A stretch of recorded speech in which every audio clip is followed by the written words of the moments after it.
Alors le CyberKnife est un appareil qui a pour objectif de pouvoir délivrer de fortes doses de radiothérapie sur la tumeur en protégeant les tissus sains.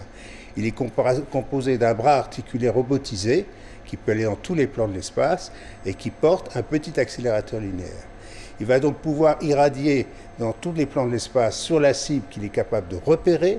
On implante des petits grains en or au contact de la tumeur ou des repères à infrarouge et on est extrêmement précis avec une précision inframillimétrique pour traiter ces tumeurs.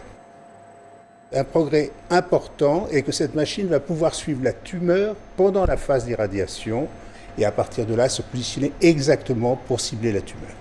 Donc c'est des séances longues puisque la machine va devoir tourner autour du malade pendant longtemps pour utiliser plusieurs faisceaux d'irradiation, voire une centaine, voire plus. Et c'est ce qui permet cette précision et cette efficacité.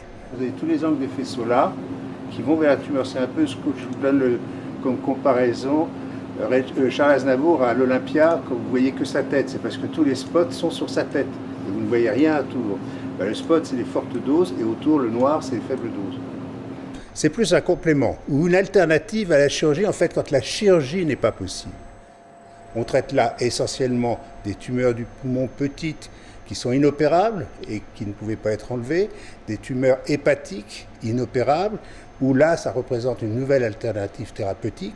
On peut retraiter des malades qui ont déjà été irradiés, ce qu'on ne pouvait pas faire avant. On peut traiter des métastases ou qu'elles se situent au sein de l'organisme. Il y a une ouverture importante qui se fait sur le cancer de la prostate, où avec cet équipement, on va pouvoir faire des traitements hypofractionnés en quelques séances et qui semblent apporter un bénéfice. C'est particulièrement un peu invasif puisque le patient reste allongé. Alors les séances sont longues, mais il peut respirer normalement sans aucune difficulté. La machine suivra les mouvements de la respiration pour aller traiter la tumeur.